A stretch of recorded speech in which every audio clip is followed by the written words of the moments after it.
Vamos começar aqui pelos objetivos dessa aula.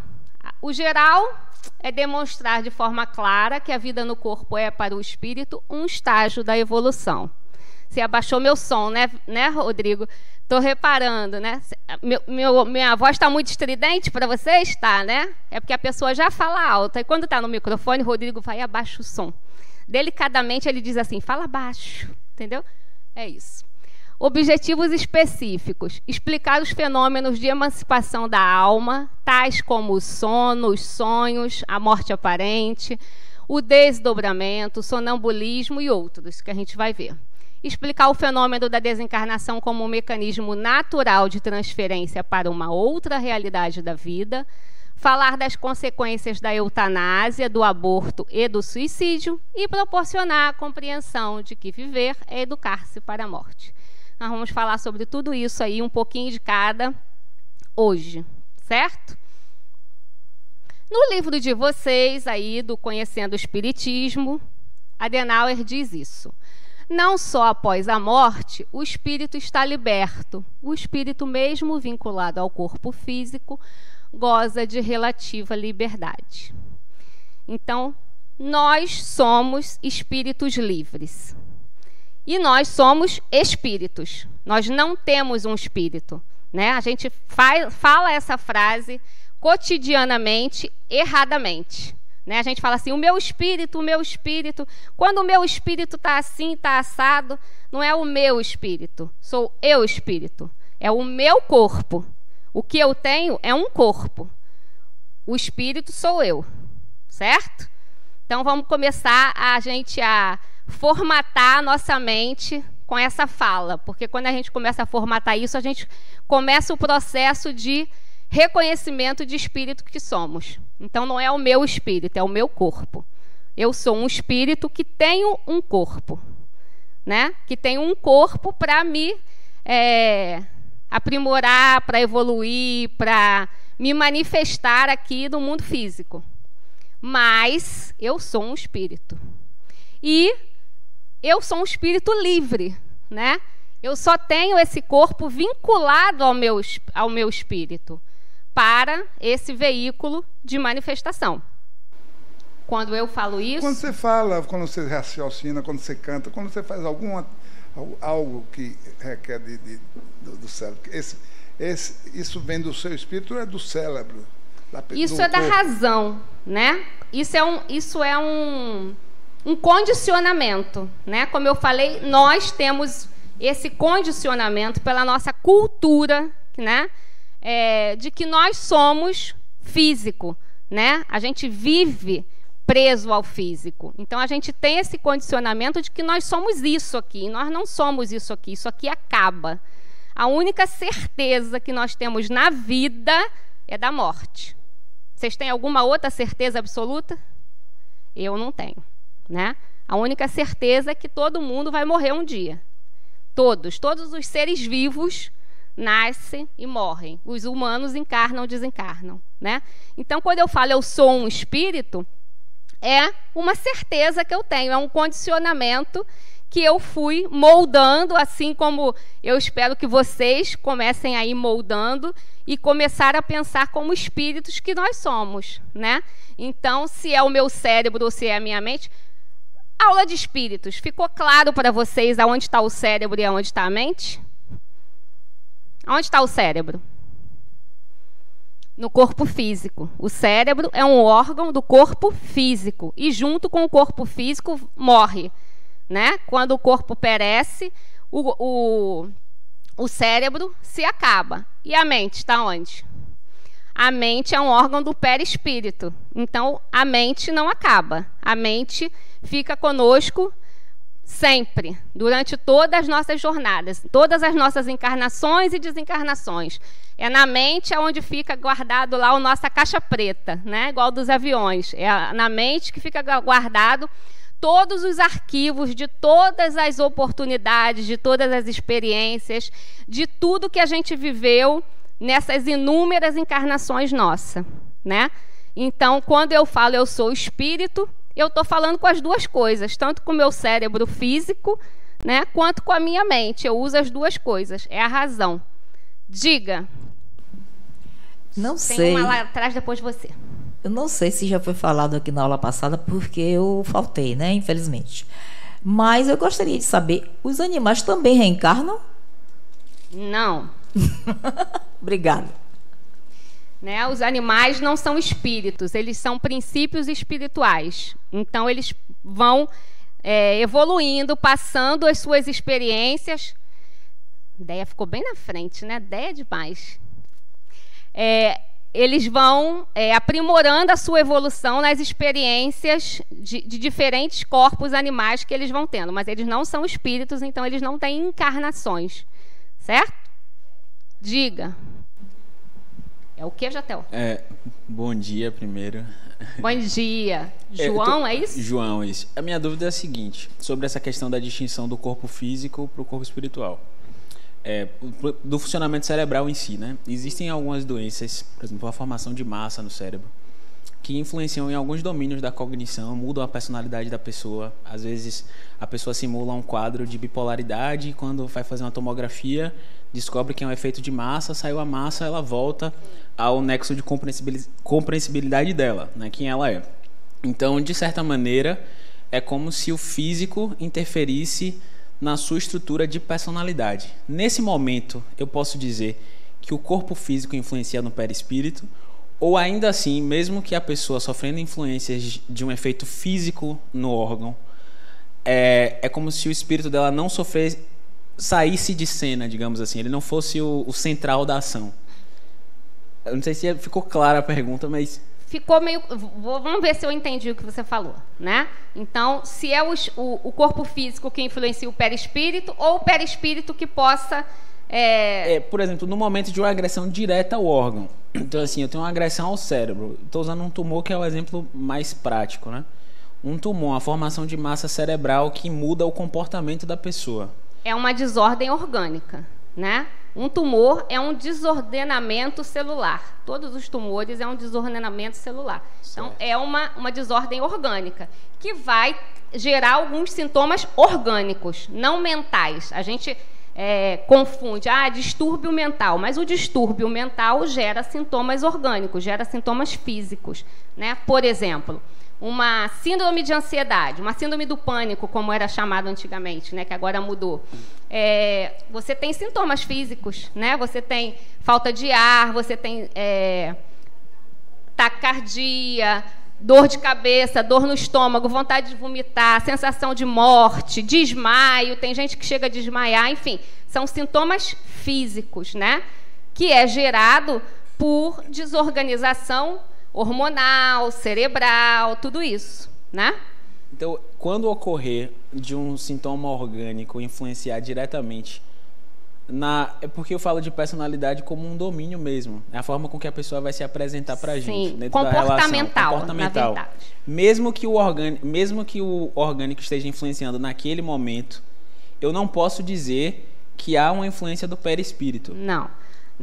Na aula de espírito... Você assistiu a aula de espírito? Não, é justamente... Eu tô só lendo o mesmo livro. Então, na aula de espírito foi falado... Você vai fazer a reposição, não vai, João? Vou, com certeza. Foi falado do MOB, que é o modelo organizacional biológico, né? Que ele vem do perispírito. Quando é gerado um novo corpo, o feto, ele molda o corpo físico que virá.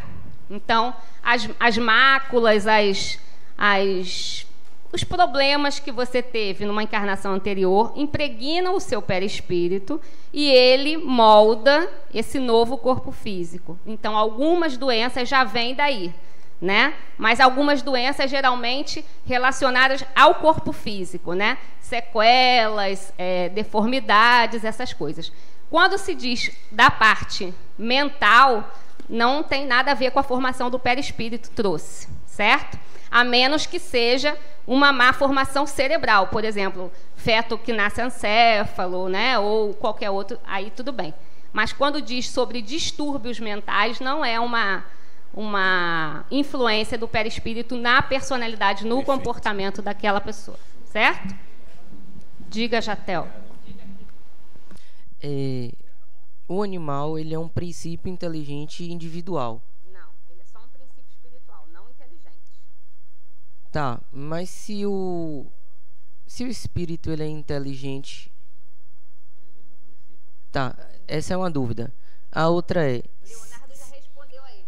Leonardo respondeu, tá tudo certo. Se ele é um princípio, então, espiritual dentro de uma carne, que o animal é uma carne, não seria uma encarnação?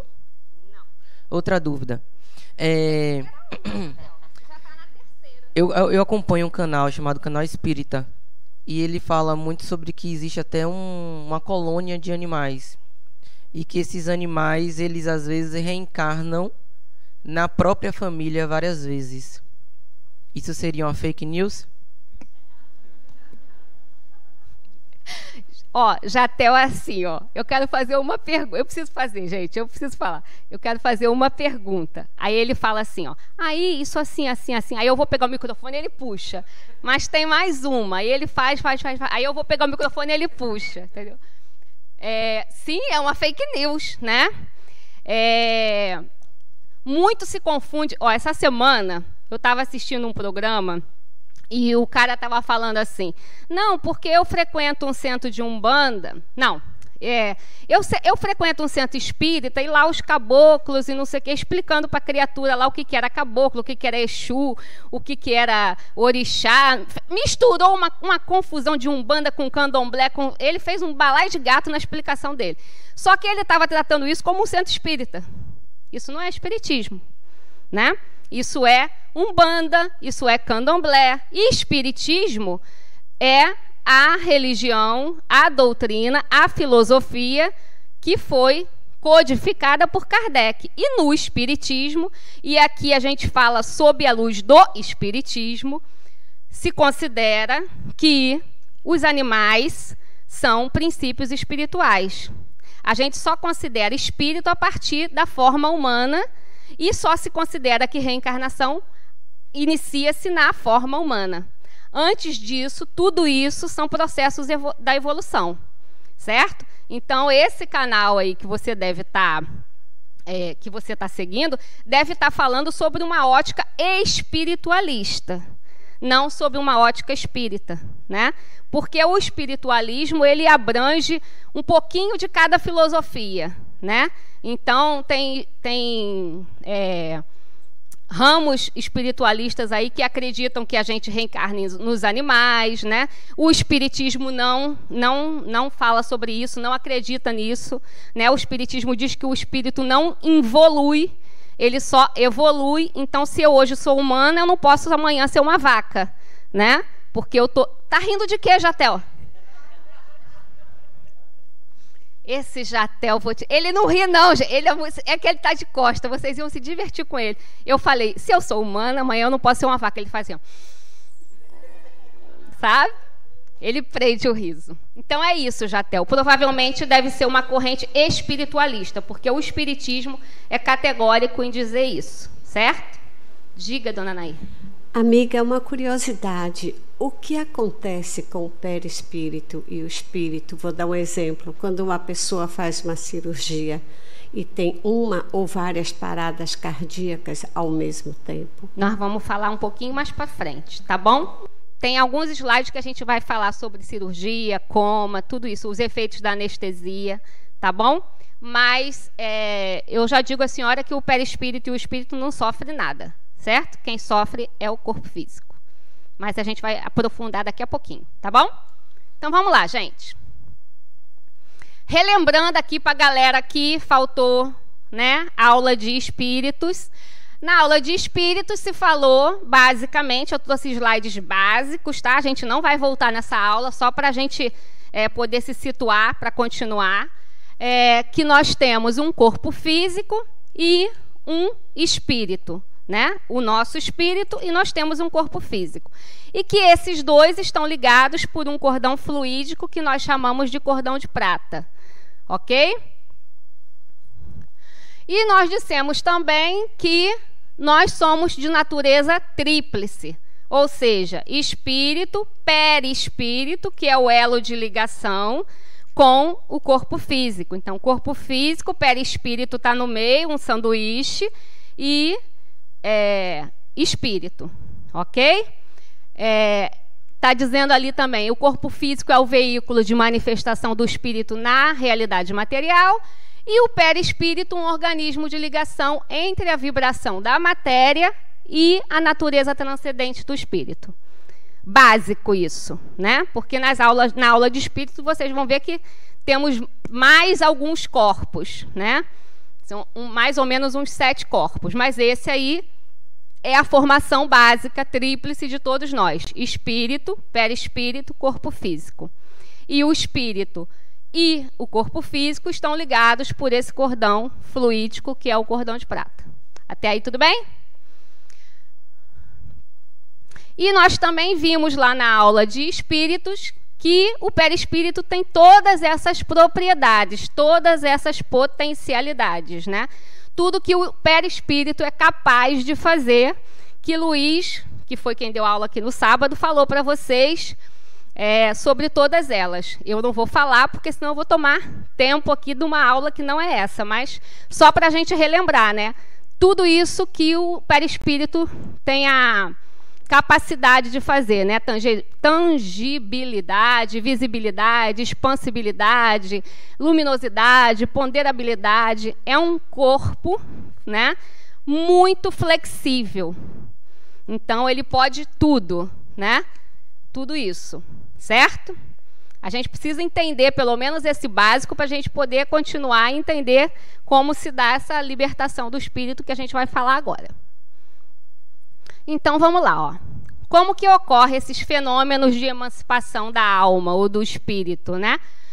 Quando o corpo entra num estado neurofisiológico alterado, que são os estados alterados de consciência, o perispírito tem possibilidades de expandir-se e o espírito liberta-se parcialmente do corpo em repouso, mas ainda ligado a este pelo um laço fluídico. Isso acontece todos os dias quando dormimos.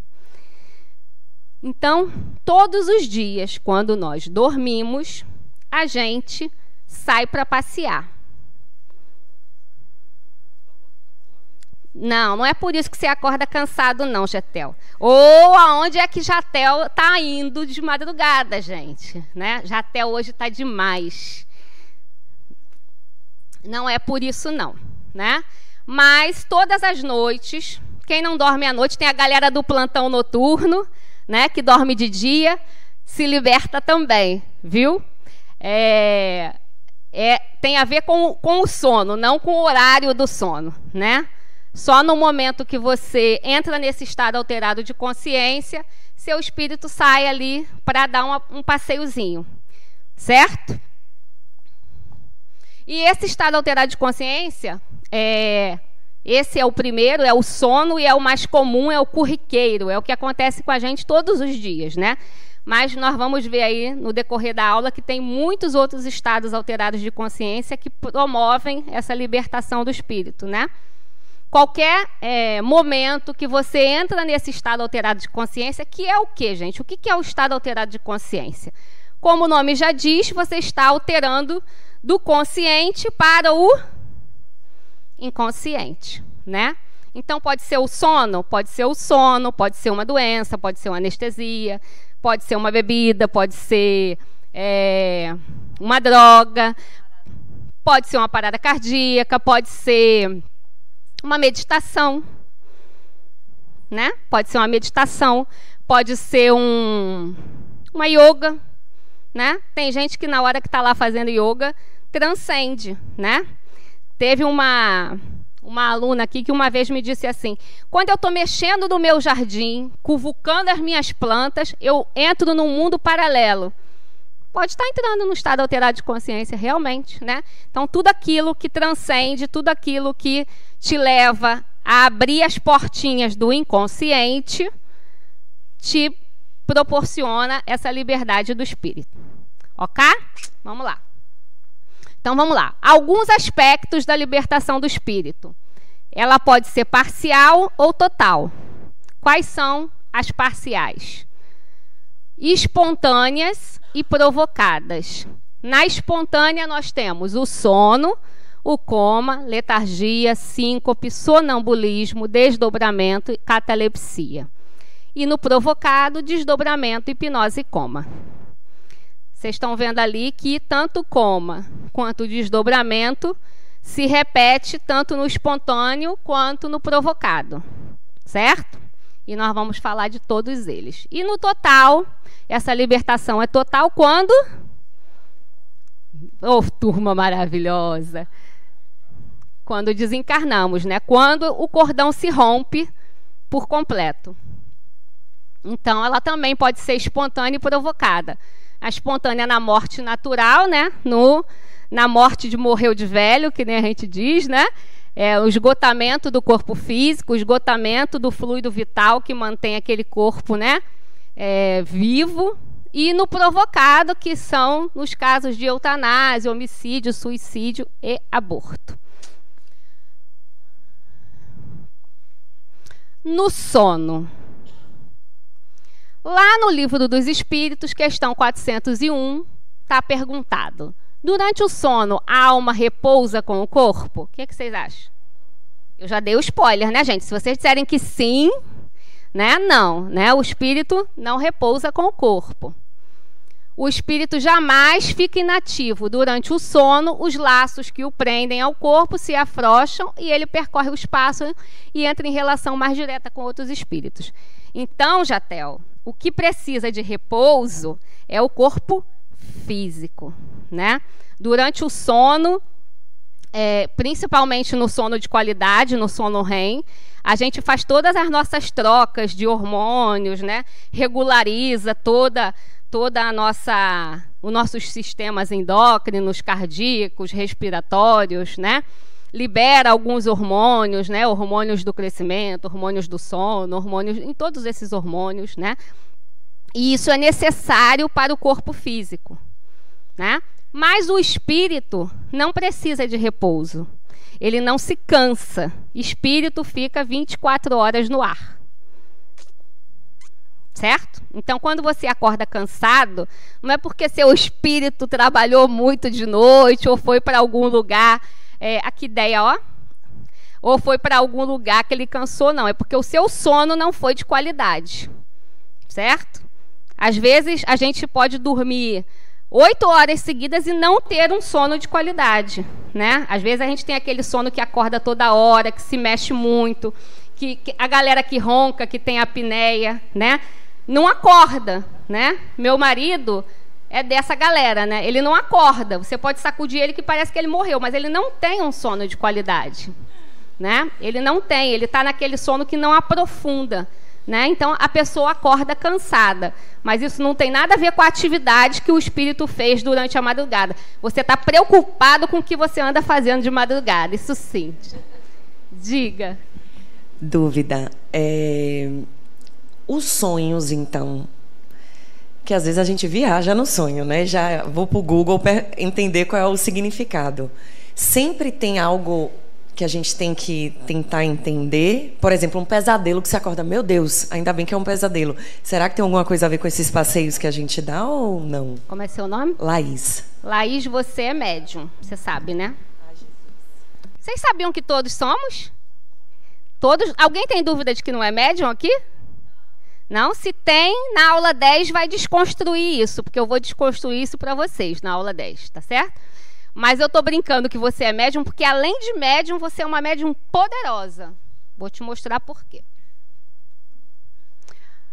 Pergunta 402 do Livro dos Espíritos. Como podemos avaliar a liberdade do espírito durante o sono?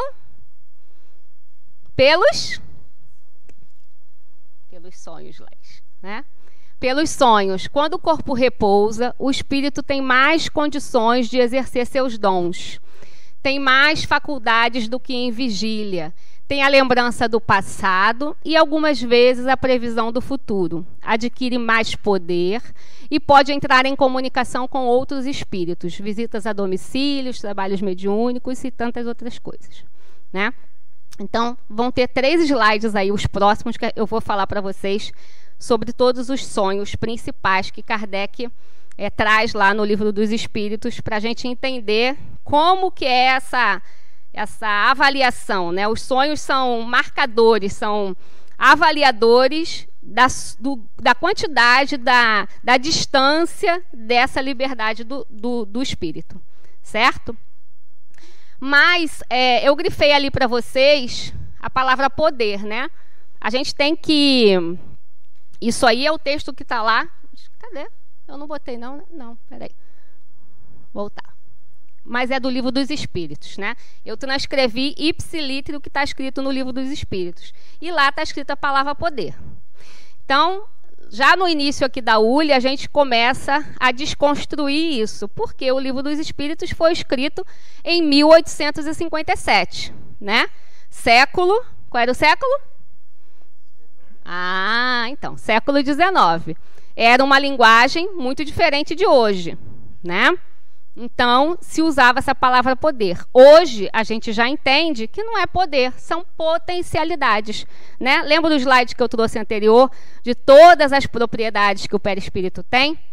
Então, quando nós estamos nesse grau de liberdade, né? Nessa liberdade espiritual, durante essas situações que nós vamos ver aí, o perispírito está exercendo essas potencialidades. Nós temos esse corpo físico que a gente acha que é uma máquina perfeita, super, né, de última geração, né? O pessoal diz assim, não, o corpo físico é uma máquina perfeita.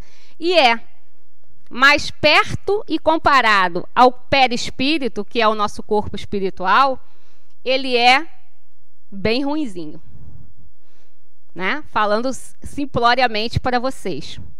O nosso corpo físico percebe tudo ao nosso redor, percebe o mundo, percebe os sentimentos, percebe os cheiros, a cor, as pessoas, as situações, com 5 sentidos. Quais são? Visão, olfato, paladar, tato e audição, né? E essas são as formas que nós temos quando estamos acordados em vigília, né? Nós percebemos o mundo através disso, né? Quem tem algum desses sentidos comprometido, por exemplo, uma pessoa que é deficiente visual, ela aprimora outros sentidos, né? A gente sabe disso. Então, mas de qualquer forma, esses são os sentidos que nós temos. E o nosso corpo espiritual, o perispírito? Vocês viram no slide anterior quantas potencialidades ele tem? Então, por isso, ali, Kardec diz que quando estamos em liberdade, nós temos mais poder. Nós não temos mais poder. Nós temos mais condições de perceber tudo à nossa volta, né? E daí vem as literaturas espíritas, que tem tantas aí, né? Que a gente lê assim os relatos dos espíritos dizendo assim, não, eu estive num lugar onde eu percebi flores, vi flores que eu nunca tinha visto na vida, né? Vi cores que eu nunca tinha imaginado ter no universo. Senti um cheiro, uma temperatura e por aí vai, de coisas que eu nunca tinha percebido. Era um lugar fantástico. Não é o lugar que era fantástico, é porque nós estamos presinhos aqui nesse corpo, e esse corpo só percebe o mundo dessa forma, com esses 5 sentidos. Quando estamos em liberdade, tanto parcial quanto total, quando desencarnamos, a nossa percepção amplia numa potência 10 vezes mais, né? Por isso, também, as pessoas, por exemplo, que desencarnam sob o efeito de algum vício, quando desencarnam, sofrem mais ainda. Porque esse vício se potencializa à 10ª potência. Porque o corpo perispiritual tem essa percepção muito maior. Então, uma pessoa que desencarnou num vício, ela fica enlouquecida do outro lado. Porque ela não tem mais esse contensor aqui, que é o corpo físico. Ela perdeu o corpo físico. E com o corpo espiritual, ela tem essa percepção muito maior. Só fazendo um parêntese aqui para a gente entender, né, a diferença de você estar acordado no consciente, no corpo físico, e em liberdade parcial ou total do espírito, se manifestando com o corpo espiritual. É uma coisa completamente diferente da outra. Seu Mário aqui. Ok? Deixa eu beber água. Vai falando, seu Mário, que eu vou beber água. Eu, Pode na perguntar. verdade, queria lhe perguntar sobre essa questão de a gente acordar depois de uma noite e se sentir cansado. Entendo que, às vezes, pode significar que o sono não foi reparador. Mas, durante esse período de libertação, que a gente faz uma viagem, entre aspas, às vezes essa viagem ela pode não ser exatamente agradável. A gente pode ter contatos com espíritos que não foram algozes, e a gente traz essa lembrança, às vezes extenuantes e dolorosas, então a gente pode trazer lembranças qualitativas desagradáveis. Então, às vezes, não é uma lembrança de um sono não reparador, e sim uma experiência dolorosa, e a gente diz, olha, eu não me sinto muito bem, foi horrível, me sinto muito cansado. Eu queria ouvir um comentário sobre você. E uma questão sobre os sonhos. A gente sabe que os sonhos, eles não são exatamente cópias fiéis do que aconteceu durante esse período de libertação. Até porque a nossa lembrança do que a gente sonhou frequentemente é embaralhada para que a gente se preserve. Então a gente tem André Luiz, na série científica dele, ele frequentemente mostra do que o cara viveu de fato e o que ele se lembra de fato, até para que a gente seja preservado e a gente continue vivendo a nossa realidade nesse momento. Então, sobre o cansaço, é a palavra que a gente usa, né? Comumente a gente diz, acordei cansado. Mas a gente tem que fazer a distinção entre o que é cansaço, porque cansaço é do corpo físico, né? E o que a gente traz de sensação ou de sentimento desse sonho, né? Porque teve um slide aí anterior, né, que Kardec diz assim, a gente pode fazer trabalhos mediúnicos, ter encontros agradáveis ou não, né? Então, essa liberdade nossa do espírito, a gente também vai para lugares, não é só bacanas, não. Eu brinquei ali com o Jatel, né? O que você anda fazendo e tal. Mas a gente também tem encontros com desafetos, a gente também tem encontros com pessoas não muito legais, né? E o que vai determinar isso é a sua frequência vibratória, sua sintonia, sua energia do dia, do momento que dormiu, da semana, de como anda você como espírito, né? A gente vai ver bem isso lá na aula de obsessão e de mediunidade, né? Estou só dando um spoiler aqui. Então, de acordo com a sua frequência, com a sua sintonia, com a sua energia, você é levado ou você vai a lugares e encontrar pessoas não tão legais. E isso pode te trazer uma angústia, um medo, uma raiva, uma tristeza, tudo isso. E quando você acorda, você traz esse sentimento, você traz essa sensação, né? Mas aí a gente diz assim, acordei mal, né? Não dormi bem, estou cansado. Nós não estamos cansados, né? É esse tipo de sensação. E qual foi a outra pergunta, seu Mário? Já me perdi. Sim, a gente vai ver aqui, eu vou falar para vocês direitinho os 3 tipos de sonhos, mas é exatamente isso. Os sonhos, gente, eles são proteções do nosso sistema psíquico. O sonho serve como uma proteção do nosso sistema mental, né? Quem diz aqui que não sonha, e eu era uma delas, que eu dizia assim, eu não sonho, né? Porque às vezes a gente não lembra nada do sonho. A gente acorda de manhã e diz, hoje eu não sonhei, mas sonhou, né? Às vezes a gente lembra alguma coisa, às vezes a gente lembra uma cena, às vezes a gente lembra uma pessoa, às vezes a gente lembra só uma cena que marcou, que foi importante, né? Às vezes a gente lembra a história toda, depende do dia, do seu estado naquele dia, né? Mas o sonho é uma proteção psíquica, né? Sabe o ladrão da caixa d'água, né, que tem em cima da nossa casa, né? Que tem uma boia que quando ela quebra, a água cai para fora, né? É isso. O nosso sonho serve para esse extravasamento do inconsciente. É como se a nossa mente fosse ficando cheia, cheia, cheia, e todo dia, quando a gente dorme, a gente sonha para extravasar isso para fora. E na maioria das vezes são os sonhos comuns, que a gente vai ver o que são os sonhos comuns, o que são os sonhos reflexivos e o que são os sonhos espirituais, certo? Diga. São duas perguntas, Alessandra. A primeira é porque você falou em relação aos vícios.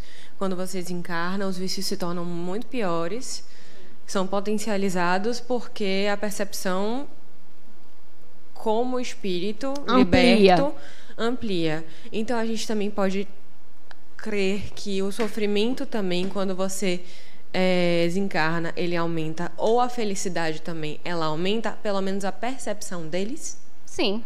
Tudo aumenta, tanto para o bom, para o positivo, quanto para o negativo. Né? Tudo é ampliado. Outra coisa, o sonho como ladrão de escorrer as coisas. Quando você tem experiências vívidas num sonho que acontecem posteriormente, poucas horas depois, ou tipo, aconteceram horas antes que você não tinha consciência daquilo, o ladrão escapou porque você realmente precisava saber daquela situação? Te respondo daqui a 5 minutos. Não, eu vou responder logo agora, porque senão depois eu me perco, né? Justo, né, Jatel? Justo. Justo. Fala. Seguinte, o tempo, a relação de tempo e espaço do nosso corpo físico, da nossa dimensão física, né? Quando estamos acordados em vigília, quando estamos aqui agora, qual é o nosso tempo e espaço? É medido por quê? 24 horas, né? Nós temos um relógio linear, certo? Na dimensão espiritual, o tempo não passa dessa forma. Não tem um tempo, espaço e um horário linear, né? Eu sempre falo o mesmo exemplo nessa aula aqui. Rodrigo já deve estar careca de ouvir eu falar esse exemplo, porque ele já ouviu essa aula 50 mil vezes, né? Mas eu acho que é o melhor exemplo para a gente não entrar aqui em física quântica, em nada disso, porque vocês vão ver isso lá no ciclo 4, né? Hoje, quantas dimensões o corpo físico percebe? Com esses 5 sentidos que nós temos. Quais são as dimensões? Até quantas dimensões a gente consegue perceber? 3, né? Se a gente vai no cinema assistir um filme de 4ª dimensão, de 6ª dimensão, de não sei o que, a gente precisa de artefatos para isso, né? Precisa de óculos, de tudo isso, para a gente ter outras percepções. A gente precisa de uma ajudinha, vamos dizer assim. A física quântica, que é uma ciência, né? Já fala hoje, falava em 2022, não sei se já mudou, né? Mas em 2022 já se falava na 11ª dimensão, né? Mas que a gente, com esse corpinho mequetrefe que eu falei, que a gente acha que é o suprassumo do mundo, a gente não consegue perceber, né? Existem alguns animais que têm a visão muito melhor do que a nossa, né, os pássaros e tal. Existem outros animais que têm uma respiração muito mais aprimorada do que a nossa, né? Então, e a gente acha que nós somos os animais, né, mais maravilhosos do universo. Então, cada um tem uma peculiaridade melhor do que a outra. E o nosso corpo espiritual tem todas essas potencialidades maiores. E quando estamos na dimensão espiritual, percebemos um mundo diferente. Qual é o exemplo que eu gosto de dar? Quando eu fiz essa aula para as criancinhas do grude daqui, né, que são criancinhas de 4 até 12 anos, tem turmas separadas, como explicar isso para uma criança, né? Então, eu elaborei um exemplo que eu gosto de dar e que eu acho que a gente entende melhor. Agora, aqui são 11h17 da manhã. Que horas são no Japão? Da noite, né? Se eu fizer uma chamada de vídeo, por exemplo, agora com uma pessoa que está morando lá no Japão, e eu espirrar, por exemplo, espirrei durante essa ligação, dei um espirro. Eu espirrei de manhã ou eu espirrei de noite?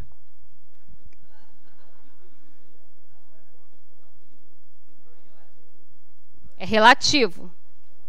Alguém disse que eu espirrei de manhã, alguém disse que eu espirrei de noite. Espirrei de manhã ou espirrei de noite? Mas ele percebeu esse espirro quando? É esse o exemplo do mundo espiritual e do mundo físico, né? Então, quando nós estamos em sonhos espirituais, em desdobramento, que a gente vai ver também aqui, a gente tem uma percepção do que a gente acha ser futuro, mas que não é futuro. O tempo acontece numa mesma esfera, né? Mas não é detectado, não é computado, né? Numa forma linear. Então, a gente acha... Por exemplo, alguém falou aqui de André Luiz, Focinho, né? No livro do André Luiz, que é o mais famoso de todos, que é O Nosso Lar, né? Ele diz que passou 7 anos no umbral, né? 7 anos de qual? De lá ou de cá? De lá. E os 7 anos de lá, será que são os 7 anos de cá? Não. Mas quando a gente lê o livro, a gente pensa, meu Deus do céu, passou 7 anos na lama, né? Porque quem viu o filme O Nosso Lar, né, cria uma imagem mais, né, elaborada pelo cinema. Talvez não é os nossos 7 anos, né? Talvez esses 7 anos tenha passado para ele como 7 dias, como 7 semanas, como 7 meses, como 7 horas, né? Ou como 1 mês somente, tirando o 7, mudando o número, né? É uma atemporalidade que a gente não consegue dimensionar ainda, né? Porque a gente não tem esse balizador para fazer isso, né? O que a gente tem como provas, vamos dizer assim, são os relatos dos espíritos, né? Que são muitos, né? Porque a literatura espírita é vastíssima, né? Mas, como ciência, nós temos a física quântica, que já determina que nós, comprovadamente, temos 11 dimensões já. Certo? Explicou? Vamos lá, então. Lá atrás, cadê a ideia? Tem uma aqui, já vai aí. Diga, Lara. Eu tenho 2 perguntas, na verdade. A primeira você disse que a gente sai, né, o espírito, enquanto a gente está dormindo. Então, vamos supor que eu fui para algum lugar que não foi agradável. É por isso que eu tenho pesadelo? Sim, o pesadelo pode ser um sonho reflexivo, que a gente vai ver aí, né? A profundidade, a qualidade dos sonhos, mas pode ser simplesmente descargas elétricas e cerebrais do seu dia, né? De alguma coisa que você viveu naquele momento, naquela semana, né? Não tem como dizer assim, o pesadelo é real. Não, ele pode ser fictício. Tá, e a outra pergunta vocês falam que os animais são princípios espirituais. Como é que eu vou explicar isso? Mas, enfim, teve uma... Eu, como médium, absorvo muita coisa, muita energia, e isso é fato. Chego a ficar doente e tudo mais. E aí eu queria entender, porque uma vez... Vamos resolver isso, viu, Lara? Acabou o ciclo 1, você tem que estar, né? Quando isso acontece comigo, eu tenho 4 cachorros. Já ocorreu de um cachorro meu, que é muito, muito mais sensível, ficar doente. E a gente levou ao veterinário e ele disse... Seu cachorro não tem nada. E aí eu queria saber, os animais absorvem isso da gente, tipo, espiritualmente falando, que era um problema espiritual, certo? Não era um problema físico meu. Problema espiritual. Eles absorvem também? O que vocês acham, gente? Quem assistiu a aula de espírito? Do ambiente, né? Na verdade, os animais... Olha, eu voltando para a aula 3. Vocês não estão deixando eu andar com meus slides, hein? Eles não são espíritos, né? Então, consequentemente, eles não são médiums, né? Porque a mediunidade começa na mente, né?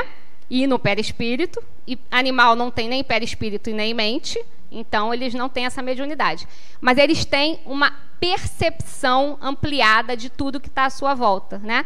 Assim como eu falei que tem alguns animais que têm uma visão melhor que a nossa, né?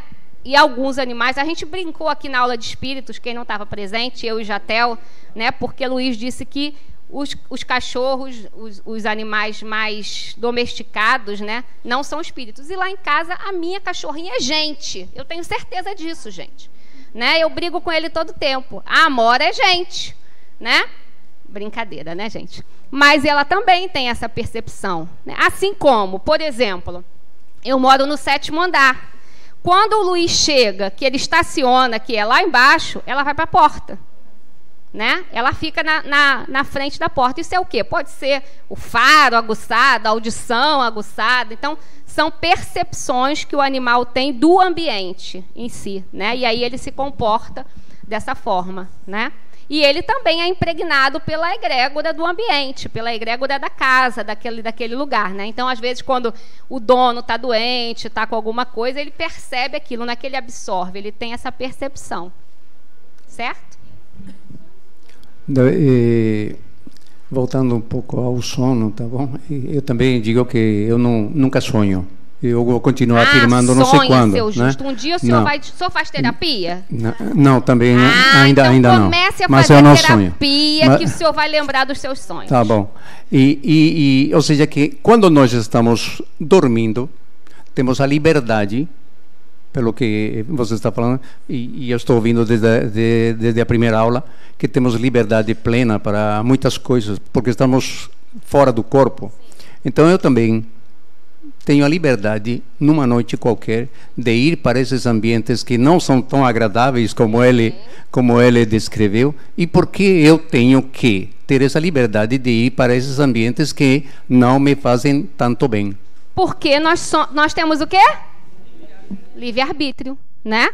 Nós temos o livre-arbítrio, nós podemos fazer o que quiser. Eu digo para os meus filhos, eu tenho 2 filhos, um de 16 e um de 19, né? Todas as vezes que eles me chegam com qualquer pergunta, de qualquer aspecto, e diz, mãe, eu posso isso? Eu digo, você pode tudo, né? Até droga, qualquer coisa, você pode tudo, né? Paulo de Tarso nos diz assim, ó, tudo me é lícito, tudo eu posso, mas nem tudo me convém. Então, Deus criou o espírito com o livre-arbítrio, né? Nós somos seres inteligentes. Alguns usam a inteligência para o bem, outros usam a inteligência para o mal, né? A bomba atômica é um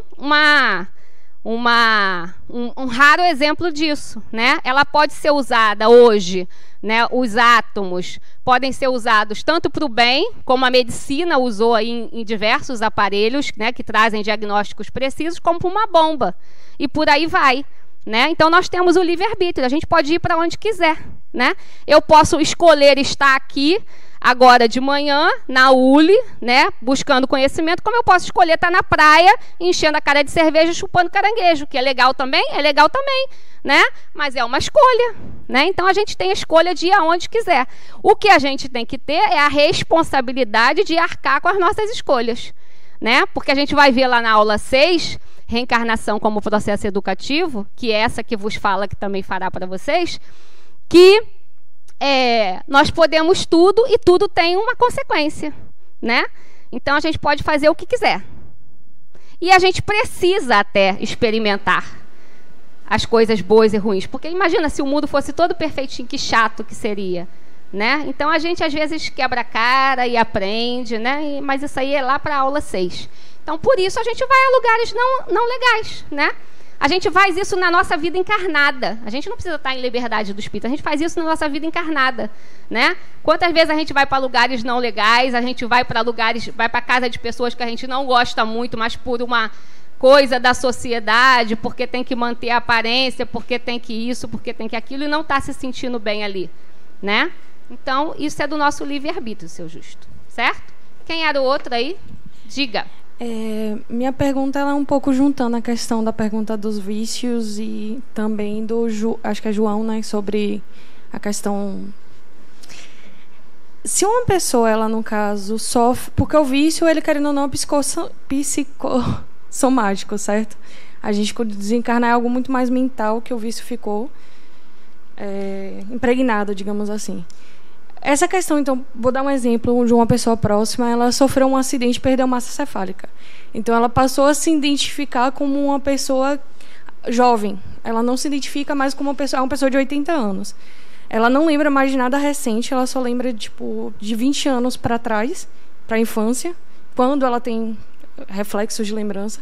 Então, assim, quando ela desencarnar, por exemplo, não seria como a questão do vício, ela se desencarnaria mais com a lembrança anterior do que o seu espírito agora, idosa.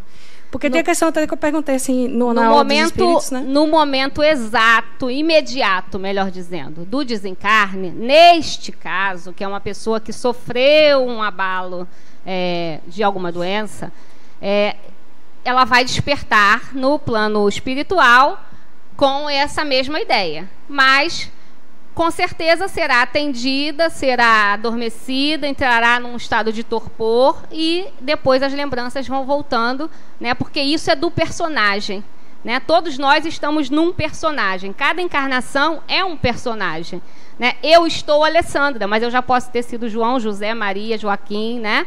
Então, quando eu reencarnar, tudo que aconteceu com este personagem, Alessandra, acabou. O que vai ficar disso, dessa experiência? As experiências, né? Que vão ficar lá no meu arquivo perispirítico da mente, né? E que vão me servir como orientadores para as próximas encarnações. Mas a Alessandra acabou, certo? Agora, gente, eu preciso falar da aula de hoje. Eu estou falando da aula de espírito, né? Vocês vão ter a aula de reposição de espíritos e temos tudo aquilo que eu falei ali, ó, coma, síncope, letargia, catalepsia, sonhos, eu não consegui passar ainda. Por isso que no início eu perguntei assim, quem não assistiu a aula 3? Porque eu sei que essas dúvidas são pertinentes para essa aula. A gente não consegue chegar na aula 5 se a gente não tiver assistido a aula 3. Ficam muitas dúvidas, eu sei que acontece, né? Mas a gente também não pode ficar aqui fazendo a aula 3, tá bom? Senão eu não termino a aula. Diga. Bom dia. Meu nome é Pedro e por muitos anos eu recorri à leitura espírita para a compreensão de fenômenos de ordem assim espirituais. Aprendemos sobre a questão da mediunidade, esse conceito universal. Foi dito nas aulas anteriores que Kardec mencionou que o que foi dito dentro do espiritismo e que a ciência afirmar o contrário... Não comprove, fique com a ciência. Fique com a ciência. Então, por muitos anos, eu já vi essa abordagem sobre os animais, referente a que eles não têm espírito. Já li obras espíritas onde faz esse contato, por exemplo, no plano espiritual, onde há relato de presença de animais. Sempre ficou a dúvida o que era de fato aquela relação, se eram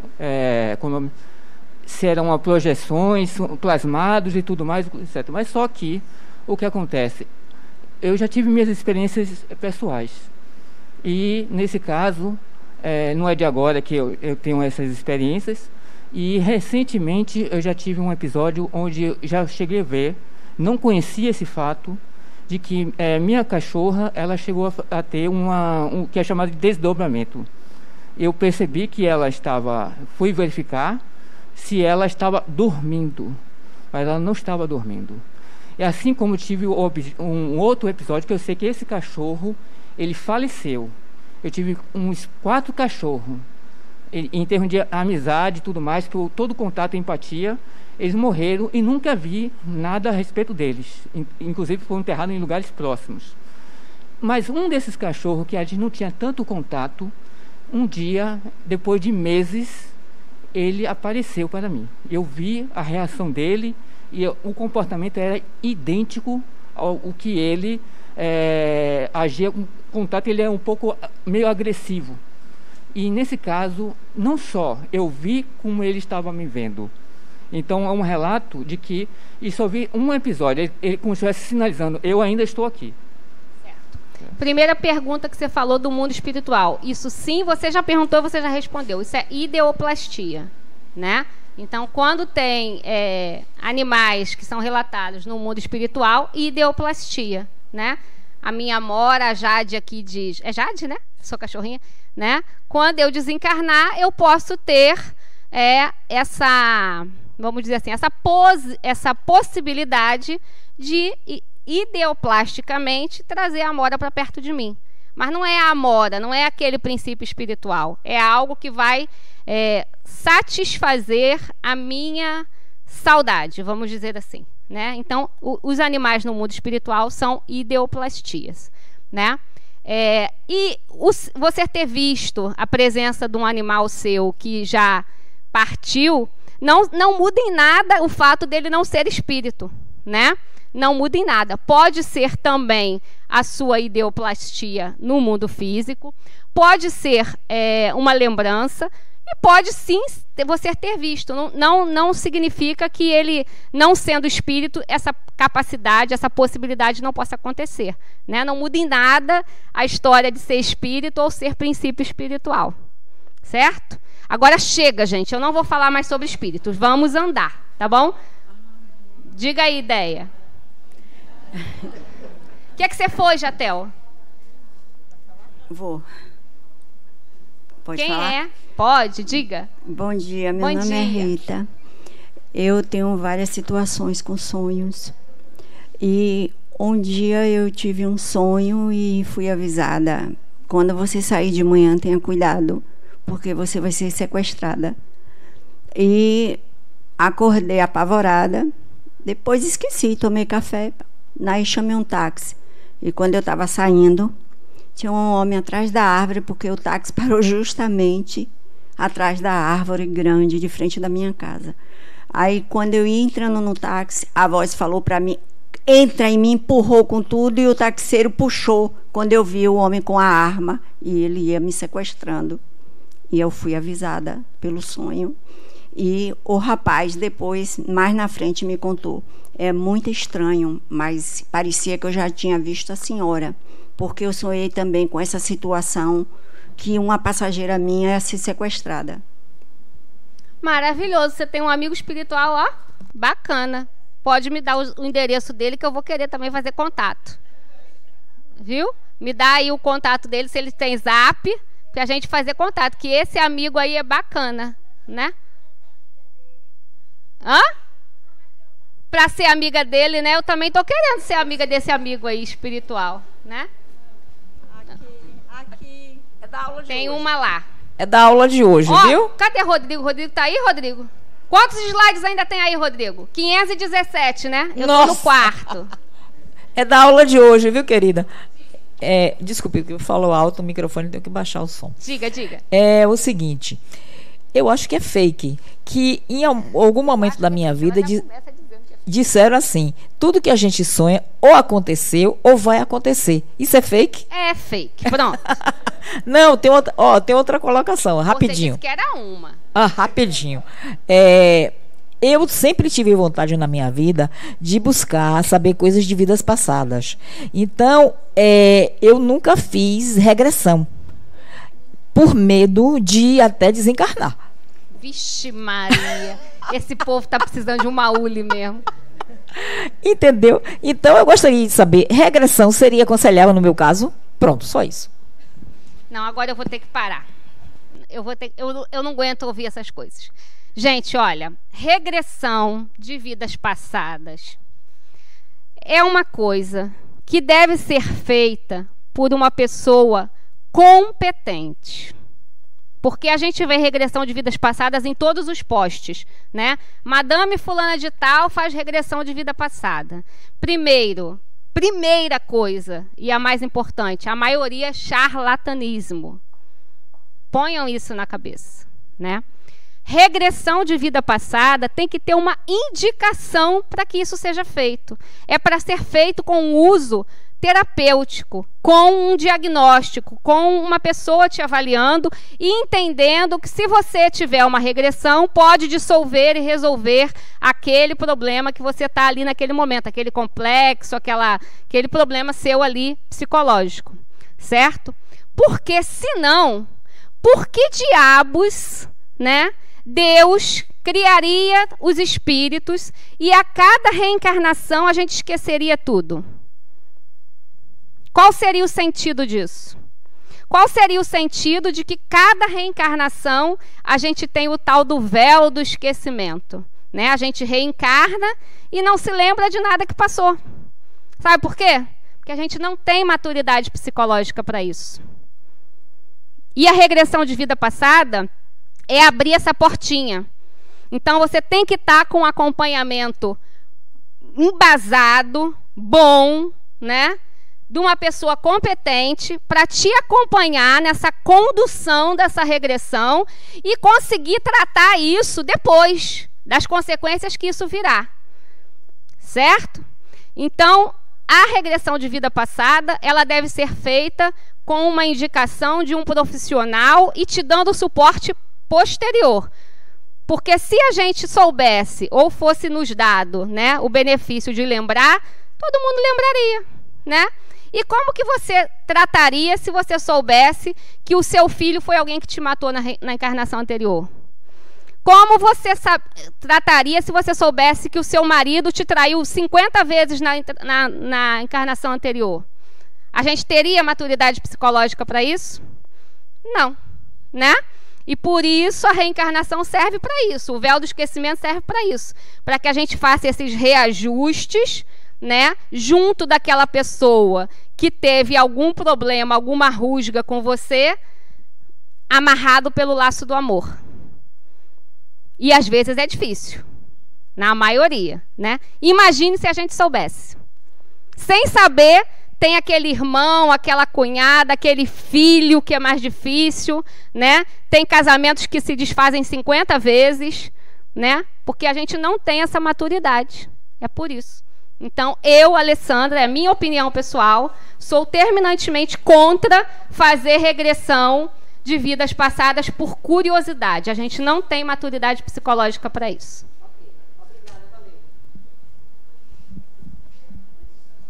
Espera aí. Tinha ela, viu, Deia? Mas já que está aí no fundão, vá, fala. Bom dia, tudo bom? É uma dúvida. Se a gente tem o livre-arbítrio, por que no slide anterior diz que durante o sonho a gente pode prever o futuro, já que o arbítrio pode mudar o futuro a qualquer momento? Pelo motivo que eu expliquei aqui para vocês. Não é prever o futuro, é a relação de tempo e espaço. Né? Você não está prevendo o futuro, você está vendo o que está acontecendo, só que em tempo e espaço diferente. Não é um futuro, né? Não é o que eu falei também no slide anterior, é a contextualização do que está escrito. Isso foi escrito no século XIX. Então, como meu amigo ali, né, trouxe, que Kardec disse que o espiritismo está sendo remoldado e moldado constantemente, que se a ciência comprovar alguma coisa que o espiritismo não comprove, fique com a ciência, então a gente também tem que contextualizar. Quer ver um exemplo disso, gente? A gente chama o quê? Colônias espirituais. A gente não fala isso? Colônias espirituais, porque no século XIX, como que eram chamadas as cidades? Os lugarejos.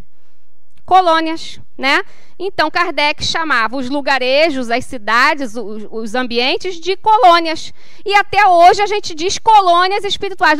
Nós vivemos lá no século XIX, né? Sob reis e imperadores? Não. Então, a gente hoje muda esse nome para dimensão espiritual, cidades espirituais, né? A gente vai contextualizando isso. Diga! Até que enfim, né? Chegou o microfone. Mas eu acho que a resposta talvez seja rápida. O nosso amigo Justo aqui falou que ele não sonha, né? Que nunca sonha. Eu estou na mesma situação. Pronto.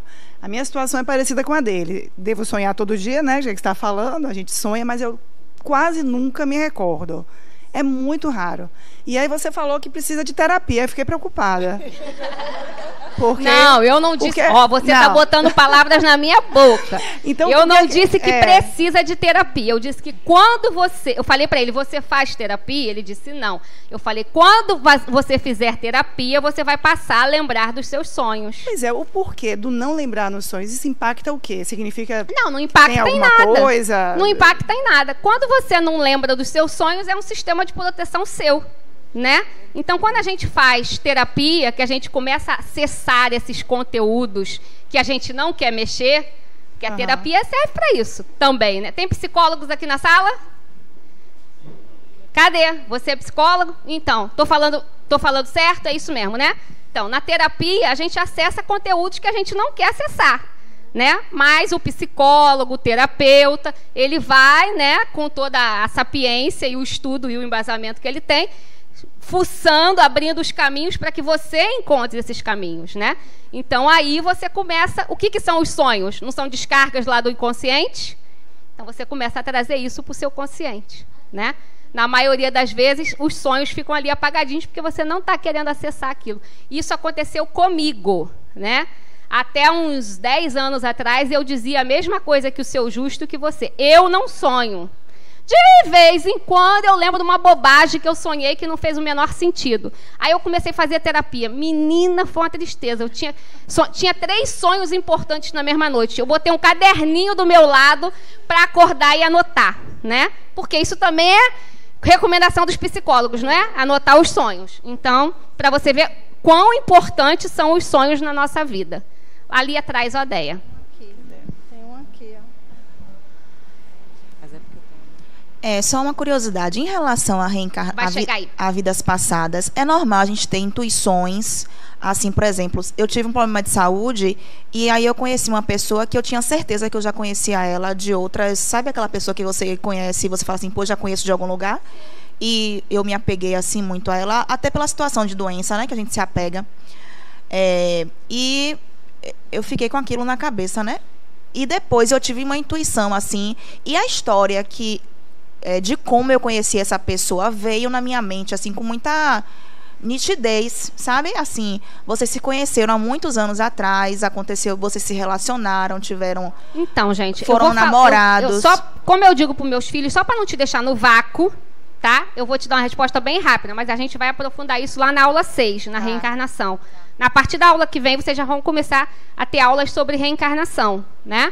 São 3 aulas seguidas para vocês verem como é importante esse tema, né? Nós temos uma tríplice de aula só sobre reencarnação, né?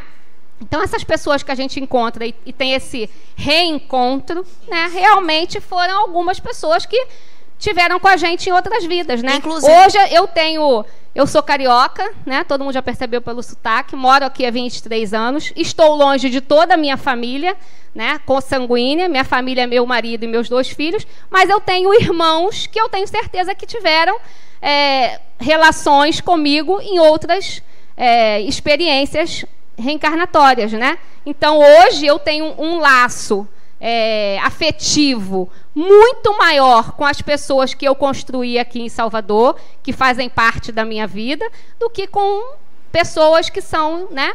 Então, isso é normalíssimo. Inclusive, quando eu tive essas intuições, o que eu ouvia, né, era que essa minha doença, esse meu problema de saúde, foi para reencontrar ele. Pode ser. Porque pela minha genética e pela minha idade, pelo histórico da minha família, ninguém nunca teve esse problema, entendeu? Pode ser. Não Tudo só ele, reencontrar ele e outras pessoas também que vieram juntos, né? Tudo pode ser, né? Quando a gente... Não vou falar de reencarnação, não. Semana que vem, vou deixar vocês curiosos para vocês não faltarem às aulas de reencarnação. Já eu dar spoiler da aula que vem. Venha que você vai saber por quê. Pronto. Diga. A terapia joga luz naquilo que precisa ser visto. Isso.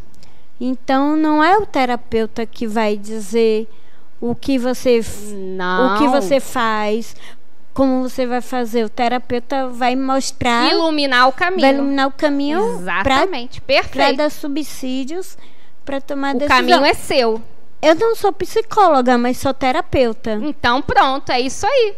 Exato, perfeita a sua definição, né? O terapeuta, o psicólogo, ele ilumina o caminho, mas quem caminha somos nós, com o nosso livre-arbítrio. Se a gente quiser, a gente vai, se a gente não quiser, a gente não vai. A gente pode também dizer assim, não quero mais fazer terapia, estou de saco cheio disso, porque tocou ali, né? Em coisas muito, como é a linguagem própria da psicologia, né? Tocou num lugar, né? Que os psicólogos dizem, tocou num lugar, né? Tocou num lugar que você não agradou e você diz, não quero mais fazer terapia, não. Esse psicólogo é isso, é aquilo outro, vai embora. Seu livre-arbítrio, né? Ou você pode escolher percorrer esse caminho mesmo sendo difícil, porque é importante. Enfim, eu sou defensora da psicologia, da terapia, apesar de não ter essa formação, eu sou defensora dela, né?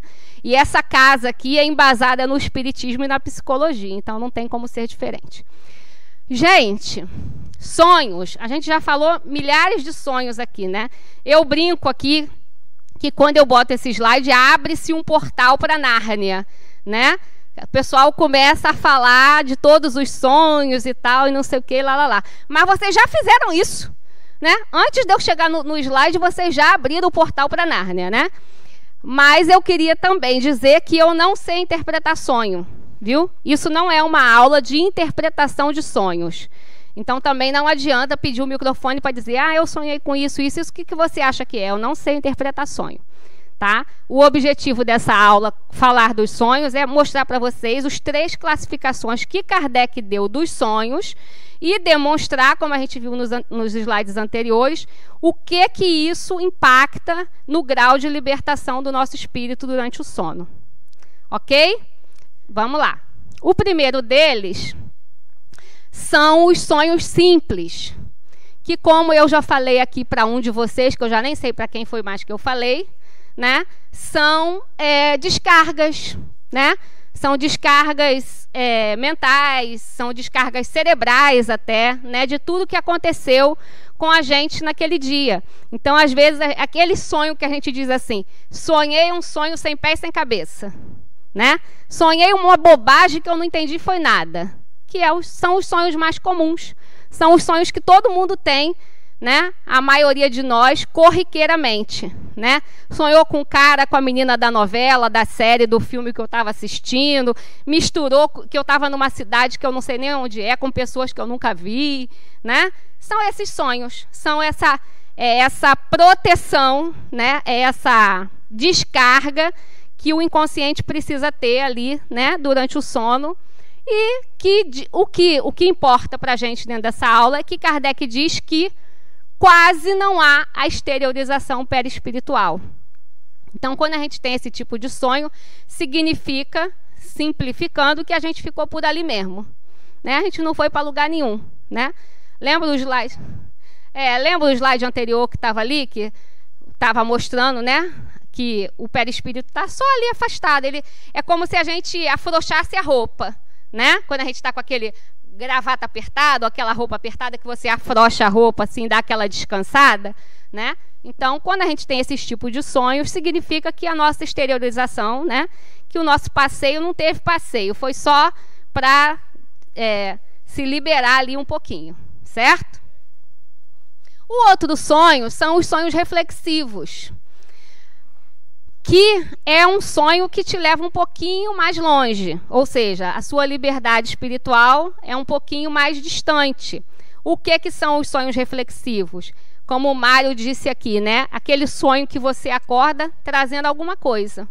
Às vezes você não conhece nem o personagem que estava ali no seu sonho. Por exemplo, você sonhou com um senhor de cabeça branca, mas que não era o dono da lancha não, viu, gente?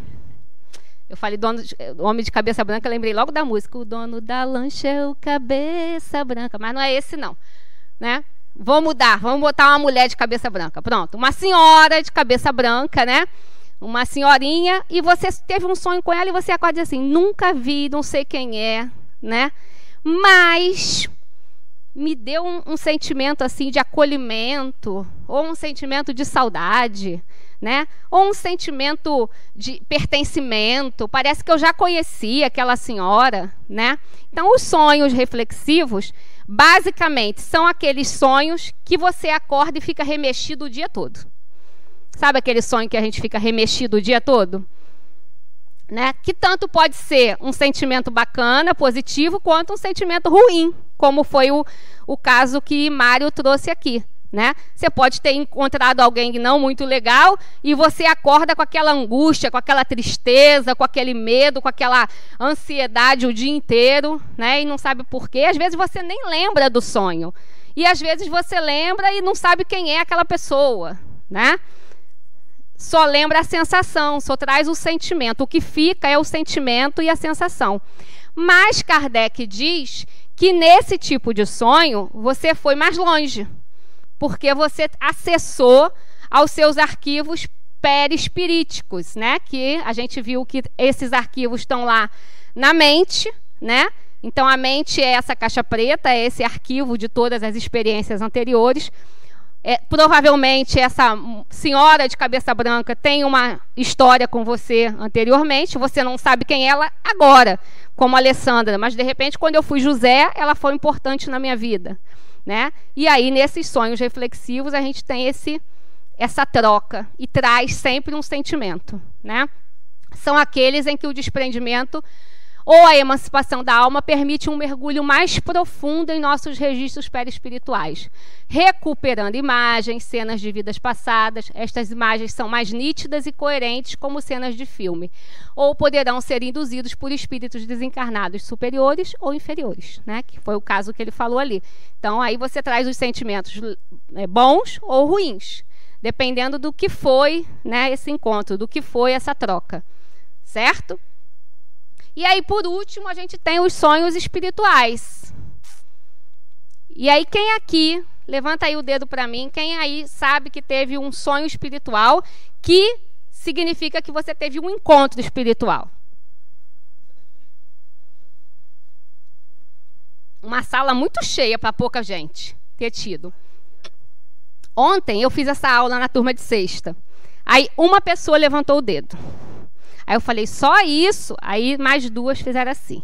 Aí eu falei, não é possível, gente. Aí o pessoal fica esperando para ver quantos vão levantar o dedo. Entendeu? Para ver se não passa vergonha. Então, vou perguntar de novo.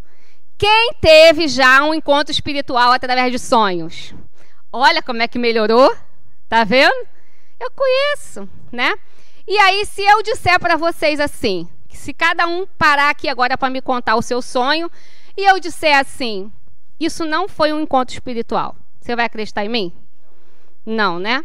Algum de vocês vai acreditar em mim? Não, né? Se Jesus Cristo aparecer na sua frente e disser isso não foi um encontro espiritual, você vai brigar com Jesus Cristo, né? Vai dizer, não, foi um encontro espiritual. Então você não tem tanta certeza. Será? O sonho foi seu, não foi de Jesus? Pode estar pregando uma peça em você, né? Olha a gente dando poder, né? Jesus, beleza, é o espírito mais elevado que já passou aqui pela terra, mas o sonho foi seu, não foi de Jesus. Então quem pode dizer da certeza do seu sonho é você, né? Mas eu estou fazendo essa brincadeira para dizer o seguinte, é um sonho que a gente tem certeza que foi um encontro espiritual. Por que a gente tem essa certeza absoluta? Porque a gente, se foi um encontro espiritual, você estava com qual corpo? Com o perispírito. Encontrando com outro espírito que está com o seu perispírito. Você imagina um encontro de dois perispíritos juntos, a que potência que vai esse encontro? É muita energia, né? Então, por exemplo, vamos criar, eu gosto de criar historinhas que é para a gente ir arrumando a cabeça junto comigo, né? Vocês pensarem junto comigo. Se você, num sonho espiritual, num encontro espiritual, encontrou a sua mãe, o seu pai, a sua avó, o seu marido, o seu irmão, o seu amigo, alguém muito querido. E nesse sonho vocês se abraçaram. Um exemplo, né? Conversaram ou não disseram nada, simplesmente se abraçaram. Quando você acorda, e esse acordar é o imediato de acordar, frações de segundo, você está percebendo aquele braço em volta de você. Você está percebendo a temperatura do corpo daquela pessoa em volta de você. Você está sentindo o cheiro daquela pessoa. Você está sentindo tudo. E o sentimento, então, não preciso nem dizer, né? Então você tem essa certeza. Eu brinquei, se Jesus Cristo disser que não, você vai dizer que sim. Porque você tem essa certeza, porque você foi um encontro espiritual e você teve essa percepção com o seu perispírito. Não foi com o seu corpo físico. Mas eu disse que é o imediato que você acorda, porque talvez 30 segundos depois, 1 minuto depois, essa sensação apagou. A sensação, o sentimento fica. Certo? Sensação física apaga. Porque imediatamente quando você volta à vigília, volta ao acordar, o seu corpo físico toma posse daquilo ali. E você começa a perceber com os seus sentidos físicos, né? E esse encontro a gente quer voltar e dormir de novo, mas não vai encontrar mais, né? A gente quer dormir de novo. Ai, meu Deus, foi tão bom, mas você não vai encontrar mais, né? Cadê Deia? Deia? Aqui, ó, ela quer perguntar. Né? Então isso foi um encontro espiritual, porque foi um encontro feito, promovido por dois perispíritos juntos. Uma dúvida sobre isso. Por exemplo, nesse sonho espiritual, eu já encontrei minha avó diversas vezes. E eu conheci minha avó, ela já era uma senhorinha, né? Eu devia ter, sei lá, uns 75 anos quando eu nasci. Mas eu sempre a vejo jovem. Eu identifico que ela, talvez por fotos, mas obviamente não é uma pessoa que eu conheci. Como é isso? A pessoa escolhe como quer ser vista ou lembrada? Nome? Meu nome? Laís. É Laís, você já me disse, é porque eu sou péssima de nome, viu? Por isso que a gente tem crachás, né? Isso é da aula 3, viu, Laís? Mas eu vou te responder, Laís. Eu vou refazer. Porque essa pessoa, provavelmente, né? Eu criando uma história, né? Eu entendo que sua avó já esteja muito bem, né? Para ela poder estar tendo a possibilidade de reencontrar pessoas queridas, é porque ela já está num estágio espiritual legal. Então, quando o espírito desencarna e lá na dimensão espiritual já está recuperado, né, refeito, tudo isso, ele tem a possibilidade de se apresentar do jeito que ele quiser, né? Luiz contou essa história aqui na aula de espíritos, né, sobre Emmanuel, sobre outros espíritos conhecidos. Então, eu, por exemplo, quando eu desencarnar e estiver muito bem, eu já vou fazer uma lipo, né? Quando vocês me virem, se alguém me ver, viu, Paty? Se me ver, já sabe que eu vou estar de abdômen tanquinho, certo? Porque eu vou fazer isso. Depois que eu estiver legal já ali, né? Ambientada na dimensão espiritual, eu vou dizer, que eu não consegui fazer no físico, vamos fazer no perispírito, né? Vamos botar um abdômen de tanquinho e tal, quem sabe um silicone, um negócio assim, né? Então, se vocês me virem depois que eu desencarnar, dizer, não, mas ela não tinha esse corpão, fui eu que fiz. Quando você falou nessa questão de às vezes a gente quer voltar a sonhar novamente, voltar a dormir para sonhar, eu lembrei de momentos em que eu sonhei e eu meio que conseguia manipular o sonho. Eu tinha uma consciência que eu estava sonhando, mas eu ia meio que... É porque você estava em desdobramento. Próximo slide. Tá. Vamos lá? Outra pergunta. Não, tem outra pergunta. Certo. Eu queria saber, assim, qual é a diferença dos sonhos nas crianças, porque eu sinto que quando eu era criança eu me soltava mais assim do meu corpo, não sei, eu tinha essa facilidade, sabe, Tem alguma diferença? Tem. Não é a diferença dos sonhos, é a diferença da reencarnação, né? As crianças, algumas literaturas relatam que a reencarnação da criança só se completa, efetiva, ela põe o pé aqui na dimensão física aos 7 anos. E algumas literaturas mais modernas, né, essa contextualização que a gente tanto fala, já diz que é por volta da adolescência, né, que o adolescente, tô aqui, agora eu vivo essa dimensão, né? Mas antes disso a criança vive com o pelar pecar, e principalmente durante o sono, né? Na sexta-feira ou na segunda, nem sei qual foi o dia da turma, uma aluna me disse, o meu filho tem terror noturno, é isso, né? A medicina dá o nome de terror noturno, né? Mas é esse tipo de encontro, às vezes a criança é um espírito antigo, né? A gente está vendo ali fofinho, lindinho, né? Eu que sou mãe sei disso.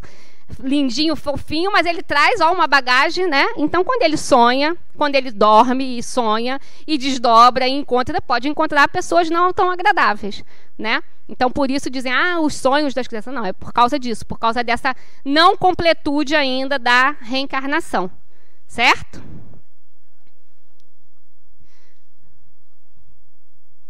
Só para fechar na minha cabeça aqui. Então, as crianças, elas têm essa facilidade, né? Sim. São os amiguinhos imaginários, né? O meu amiguinho invisível, né?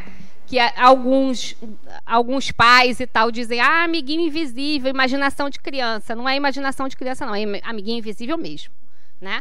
Mas aí a gente acha que é amiguinho invisível. Vamos lá, gente. Outra particularidade, eu vou passar bem rápido nessa aí. Diga, Chatel. É rápido, por causa do horário. Eu não vou chegar ao final, vocês vão perder. Você falou sobre os sonhos que são encontros, né? Se eu fosse narrar aqui, a gente ficaria várias aulas, que eu já sonhei várias vezes com minha mãe. Depois você me conta aqui no corredor. Mas quando a gente sonha com tragédia, tipo, já sonhei várias vezes que um avião caía, o avião era branco e todo mundo morria. Aí eu acordei desesperado, cheguei, sonhei que um avião caía num deserto, tal, todo mundo morria. Quando eu tô almoçando meio-dia, a imagem que pegava era a mesma coisa. Terremoto, tsunami, isso é o quê? A temporalidade de tempo e espaço. Certo? Isso é chamado de encontro também? Não. Isso é o que o Kardec chama lá de sonhos premonitórios, que naquela época dava-se esse nome. Mas hoje a gente entende que é essa circulação nossa, de ir lá e voltar, né? O espírito não... Quando a gente está em liberdade espiritual, a gente não está no Brasil só não, viu, gente? A gente pode ir para qualquer lugar, não precisa passaporte, não precisa pagar passagem, né? A gente pode ir para qualquer lugar. Afinal de contas, olha eu entrando de novo na aula de reencarnação. Afinal de contas, o Brasil tem quantos anos? E nós temos só 500 anos? Né? Nós já vivemos em várias civilizações, em várias outras culturas, né? Então a gente tem essa liberdade, essa saudade, esse vínculo com outras culturas, com outros países, com outros lugares. Então, quando a gente está em liberdade espiritual, a gente pode ir em qualquer lugar, matar saudade lá na Turquia, lá na Grécia, lá, e sem pagar passagem, uma maravilha. Não, só lembrança mesmo. Não tem objetivo nenhum. Você serviu para quê? Você ajudou o avião a não cair? Não. Nenhum intuito, né? Você é para nada, você está querendo ganhar dinheiro com isso, Jatão. Não, orar você pode, mas não vai deixar do avião cair do mesmo jeito, né? Então vamos lá, gente. Sonambulismo. A diferença básica do sonambulismo. Eu não vou ler esse texto todo, porque senão a gente não vai terminar a aula. Vocês que lutem e leiam aí, tá? A diferença básica do sonambulismo para os outros estágios de liberdade do espírito é que o corpo vai junto, né? O espírito leva o corpo junto. Essa é a diferença básica. Mas a liberdade do espírito é igual, né? Meio capenga, porque ele está levando o corpo físico junto, então as potencialidades dele estão abafadas ali pelo corpo físico. Mas é uma forma de liberdade parcial espontânea também do espírito, né? Como se o... a gente está em estado de alterado de consciência. A gente está dormindo e está fazendo tudo, só que levando o corpo junto. Certo? Então, isso é falando sobre o sonambulismo. Aqui também falando sobre o sonambulismo. Falando sobre a mediunidade sonambúlica, que vocês vão ver na aula de mediunidade. Vamos para o desdobramento. O desdobramento... vocês viram lá no início que ele é espontâneo ou provocado. Por que espontâneo? Porque ele acontece, como a palavra diz, espontaneamente, todas as vezes que nós estamos nesses estados alterados de consciência, principalmente no sono, né? Então a gente desdobra assim, né? Com frequência durante o nosso sono. Né? Mas ele também pode ser provocado. O que quer dizer provocado? Ele pode ser aprendido, ele pode ser aprimorado, né? Porque se o desdobramento é uma faculdade inerente de todos nós, assim como a mediunidade, ele está em nós. Mas ele pode ser aprimorado, assim como a mediunidade. Todos nós somos médios, mas se eu perguntar aqui, um monte de gente vai dizer, eu não sou. Mas se você começar a estudar e desenvolver, você vai ver que é. Né? E o desdobramento é a mesma coisa. E também não é um termo do espiritismo. Como vocês estão vendo ali, ele é conhecido também como viagem astral, projeção astral, experiência extracorpórea. No Sul tem um instituto de projeciologia e conscienciologia, né? Que é dirigido por Valdo Vieira. E lá se aprende a praticar o desdobramento. Certo? E o que é o desdobramento? O desdobramento ele tem níveis de consciência. É aquela pessoa que sai daqui, vai fazer alguma coisa e depois na volta ela relata o que aconteceu, o que fez, com quem encontrou, qual foi o objetivo daquilo. E o nível de consciência é que ele pode lembrar perfeitamente da hora que ele saiu do quarto dele, ver o corpo dele. Muito comum isso, né? E ver tudo o que aconteceu e na volta relatar. como ele pode não lembrar. Ele pode só se lembrar de quando ele já estava lá, mas ele não lembra de onde ele saiu, como ele foi, como ele voltou, né? Então, níveis diferentes, 20%, 30%, 50%. Tinha uma pergunta por aqui? Oi, Ale, eu queria perguntar, tanto o sonambulismo como o desdobramento, ele se enquadra em que classe de sonho espiritual? Sim. E reflexivo também, tá? Nos dois. Mas o desdobramento é comum a todos nós. Quem aqui já teve desdobramento? Todos vocês. Vocês erraram. Pé, né? Resposta errada. Quem aqui teve desdobramento? Ainda não consegui todo mundo. Quem aqui teve desdobramento? Isso, gente. Todo mundo, né? Por quê? Eu vou provar a quem ainda não levantou o braço, né? Aquela sensação que você tem, que você está sonhando e você acordou e não consegue falar. E você quer gritar e a voz não sai. E você quer se mexer e você não consegue. E você acha que morreu, que desencarnou e que você não vai voltar nunca mais, né? Isso é a sua volta do desdobramento. Justamente porque a gente tem esse temor da morte. Todo mundo tem medo de morrer. Se eu perguntar aqui para vocês, quem está preparado para morrer agora? Ninguém, né? Tá nada, mentira!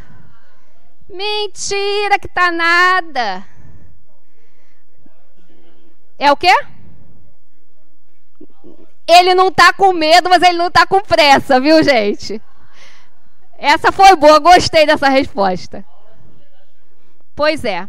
Mas é o nosso temor da morte, né? Então, quando a gente entra nesse nívelzinho de consciência, quando a gente percebe o desdobramento, mas não sabe o que é, a gente acha que está morrendo, que está desencarnando, que está tendo uma parada cardíaca, entendeu? E aí a gente se apavora. E aí se apavorou, aí que o acoplamento fica mais difícil ainda, né? Quando a gente tem essa percepção de que ou principalmente quando você está num desdobramento e encontrou alguém que não... Olha, eu vou contar uma historinha para vocês. Há uns 15 anos atrás, isso me aconteceu. Eu estava em desdobramento. E eu estava conversando com alguém desencarnado. 15 não, tem mais disso. Só eu estou aqui, tem 23, então tem uns 25 anos isso, mais ou menos. Eu estava conversando com alguém desencarnado. Quando no sonho, né, no desdobramento, eu tive a consciência de que eu estava conversando com aquela pessoa e ela morreu, e eu morria de medo de espírito, eu fiquei desesperada, eu queria voltar, e aí eu não conseguia falar, e eu acordei agoniada, né? Então, quando a gente tem um desdobramento e ainda tem medo de espírito, ainda tem medo da morte, ainda tem medo disso tudo, não sabe lidar com essa situação, essa aflição fica maior ainda, certo? Diga aí, Maria. Você disse que tanto o desdobramento quanto a mediunidade podem ser melhor apresentadas, melhor desenvolvidas. Só que tem gente que, pelo menos no personagem presente, meu personagem presente, eu não parei para sentar e tentar entender isso. Eu estou tentando entender isso agora. E mesmo assim, eu percebo que eu sou mais aflorada do que alguns outros coleguinhas. Sim. Então, por quê? Eu vou te responder na aula 10. Sou ruim, né? Eu não consigo, gente, não responder. Eu sou boazinha, né? A mediunidade ostensiva ou aflorada, como você falou, vem de quantas vezes durante as suas reencarnações você teve em contato com essa mediunidade.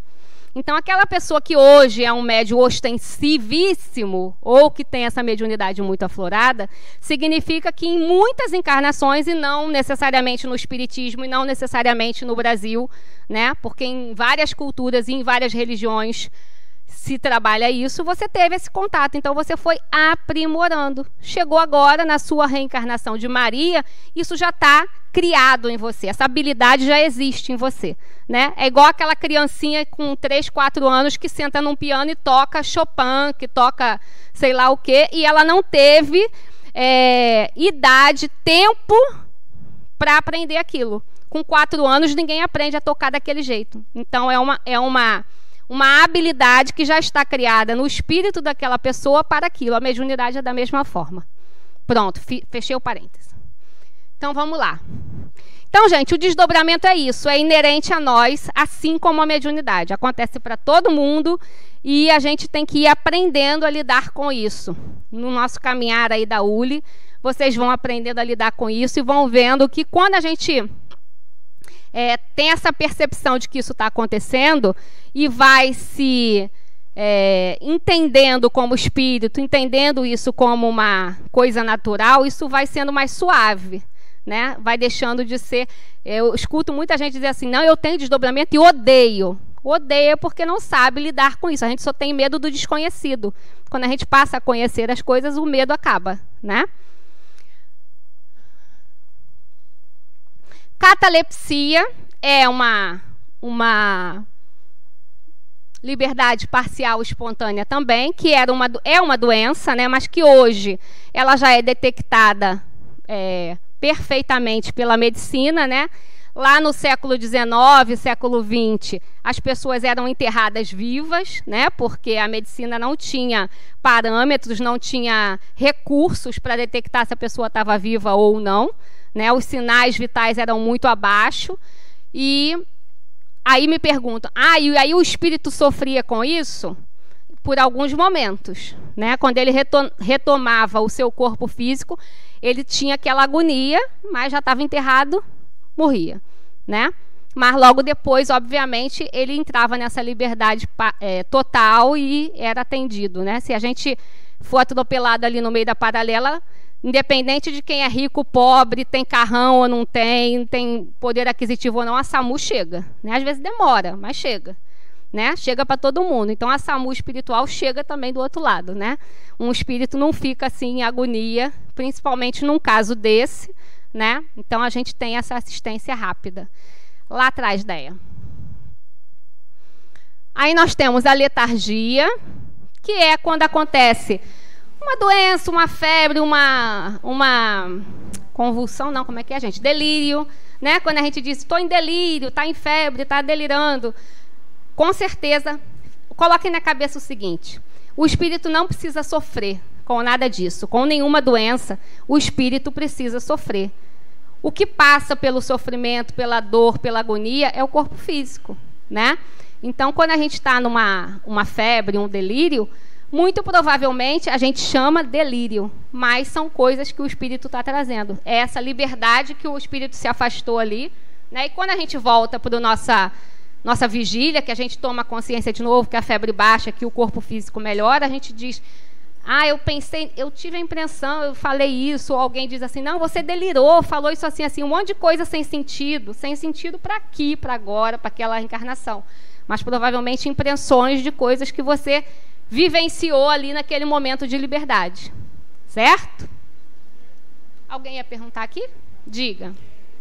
Bom dia, Alessandra.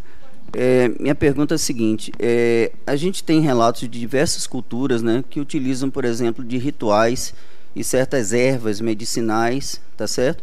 E como a gente está tratando de liberdade do espírito, eu queria saber como a doutrina espírita trata, ou se a doutrina espírita trata isso, e trazendo para o momento atual, por exemplo, a gente vê muito a discussão, depois que o LSD apareceu, né, do pessoal utilizar LSD e dizer que está fazendo viagem astral, essa questão toda. O uso, por exemplo, do LSD ou de outras drogas psicotrópicos, eles trabalham dentro de uma dimensão estritamente cerebral, ou seja, produzindo uma perturbação cerebral, ou há uma exteriorização desses efeitos para o perispírito? Em todos esses casos, né, vamos voltar para a questão do livre-arbítrio, é o livre-arbítrio de cada um. Em todos esses casos que você falou, o indivíduo entra num estado alterado de consciência, né, tanto no uso de um chá, né, do ayahuasca, do LSD, de qualquer coisa, né? Então, é o livre-arbítrio de cada um, o que ele gosta daquilo, para que ele faz aquilo, o que ele sente com aquilo. Tem uma galera aí que diz que é maravilhoso, tem uma galera que diz que é péssimo. Então, isso é da sensação de cada espírito, né? Então, é livre-arbítrio. E o que acontece? Liberdade parcial do espírito, né? Aonde ele vai, o que ele faz, quais são os contatos que ele faz durante aquela exteriorização, é íntimo de cada um, é de acordo com a frequência de cada um, é de acordo com a vibração de cada um, né? Tem gente que relata experiências maravilhosas, tem gente que relata experiências desastrosas, né? Mas é uma liberdade parcial do espírito. Qualquer uso de psicotrópico, de anestesia, como a dona Naí perguntou aqui, durante as cirurgias, o desdobramento é muito comum, né? A gente tem inúmeros relatos disso. Meu marido já passou por isso durante uma cirurgia, né? Então, quando a pessoa entra ali num estado que ele é adormecido por uma anestesia, novamente, é o corpo físico que está precisando da cirurgia, não é o espírito. Então, o espírito se afasta. Uma parada cardíaca, né? O espírito é afastado ali. Da mesma forma que uma equipe médica encarnada está cuidando daquele corpo, uma equipe médica espiritual está cuidando daquele espírito. Dentro dos núcleos de hospitais, principalmente os núcleos de atendimento severo, como uma emergência, como uma unidade cardiológica, como uma UTI, como um centro cirúrgico, existem equipes médicas espirituais atuando junto, né? Então, uma pessoa que entra numa parada cardíaca, minha mãe, quando ela desencarnou, ela teve 5 paradas cardíacas, uma seguida da outra, né? Então, o espírito não precisa passar por aquilo ali. Ele não foi desligado ainda, né? Quando ele tem uma parada cardíaca, ele está ali. Mas a equipe médica espiritual está cuidando dele, né? Aí ele volta. Aí ele passa mais ali 20, 30 minutos naquele... Mas aquilo ali não tem volta. A equipe espiritual já sabe que aquilo ali não vai ter volta, né? Nós, parentes, né? E a equipe médica, muitas vezes ficam ali naquela tentativa, né? Mas o espírito está sendo cuidado ali, naquele momento, né? E assim que se rompe definitivamente o cordão de prata, esse espírito é atendido para lá e o corpo fica para cá, né? Então, a visão do espiritismo sobre qualquer uma desses alucinógenos e tudo é a mesma visão que se tem dos alucinógenos, das anestesias, que também são lícitas, né? Acontece o mesmo processo, da mesma forma. Certo? Vai chegar aí. Vamos lá. A síncope é o desmaio, gente. É a mesma coisa que eu falei para vocês da febre, né, do delírio. Quando uma pessoa desmaia por algum motivo, um acidente, uma queda de pressão, qualquer coisa, ela também traz essas impressões, né? Eu tive a impressão de que, por exemplo, você desmaiou no meio da rua. Eu tive a impressão que alguém pegou o celular. Eu tenho essa lembrança, não sei se isso foi verdade, se isso foi mentira, né? As pessoas relatam isso. Foi verdade, né? Porque naquele momento que você desmaiou, o seu espírito ali se afastou e você viu tudo o que estava acontecendo. Só que quando você volta, né, daquele desmaio, isso não é nítido. São fragmentos de lembranças, né? Porque o que você viveu enquanto estava em liberdade não traz uma imagem nítida, né, para quando você está em vigília de novo, certo? Eu acho que a Andréia saiu, mas ela vai chegar aí com o microfone. Não vou te esquecer não, tá bom? E no coma, a mesma coisa da cirurgia que eu acabei de falar, né?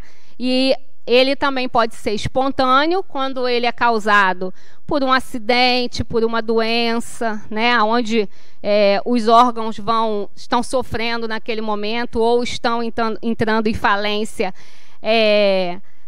de alguma forma, decorrente de alguma enfermidade, e aí essa pessoa entra em coma espontâneo. Ou o coma induzido, quando a equipe médica, né, acha por melhor colocar aquela pessoa no coma induzido. O que é o coma induzido?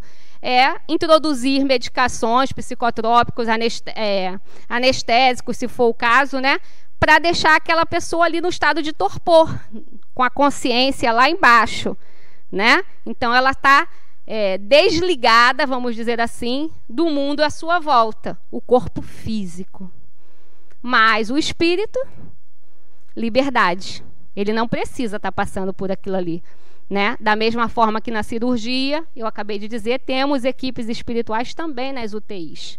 E aqui faz um parêntese para vocês, né? Daquelas pessoas que já tiveram ou terão no futuro parentes e pessoas queridas internadas numa UTI em coma, tanto espontâneo quanto provocado, tanto induzido, e fica com aquela coisa assim: ah, eu não tive tempo de dizer que amo, eu não tive tempo de pedir perdão, eu queria tanto ter dito isso e não disse. Diga, né? Chega lá na beira do leito e diga, né? Porque o espírito continua ali, né? Ele não está sofrendo, mas essa comunicação é mente a mente. A gente tem a necessidade de verbalizar. Mas se a gente só pensar, os pensamentos se encontram, né? Eu digo que o universo não entende palavras, o universo entende energia. Então, quando você tiver uma pessoa num estado de coma e tiver angustiado por dizer alguma coisa, diga. Não pense que aquela pessoa não está te ouvindo ou que aquilo não vai chegar. Vai chegar, certo? Vai chegar para ela e vai aliviar seu coração. Vão ser 2 bens feitos ao mesmo tempo. Diga, seu Mário. Ó, vamos pedir a pizza?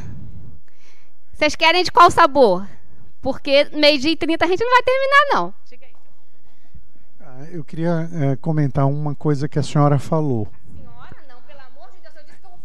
Isso é uma vingança, porque você se dirige para mim como senhora, aí eu fiz de propósito. Pronto. Eu queria falar uma coisa que eu achei legal que você trouxe, que é essa questão do que é falado.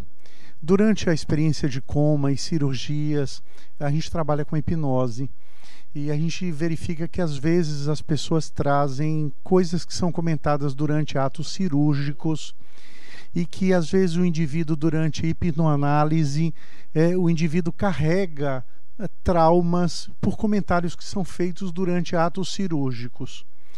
E isso é uma coisa muito consistente e grave. Às vezes são comentários fortuitos de palavras que são construídas não naquele contexto deletério, mas o indivíduo grava e carrega aquilo para depois, e que a equipe não fez por nenhuma maldade, mas o indivíduo constrói aquilo, tipo, olhe, ela tem uma questão disso, e aquilo fica gravado. E o segundo comentário que você trouxe é uma experiência que eu trago muito, porque minha mãe acabou falecendo quando eu desenvolvendo um quadro grave, quando eu estava no Canadá, e eu tive de retornar, e quando eu retornei ela estava em coma, e eu tinha essa visão muito clara de que, apesar dela não me escutar, ela estava presente na terapia intensiva. Eu entendia como você colocou, ela estava lá e então eu podia expressar a preocupação dela de que, apesar de eu não poder conversar, ela estava lá, o espírito dela estava. Então eu acho que essa é uma mensagem muito legal, de que as pessoas às vezes se sentem frustradas pelas coisas ditas ou não ditas, e é uma oportunidade que as pessoas não devem perder.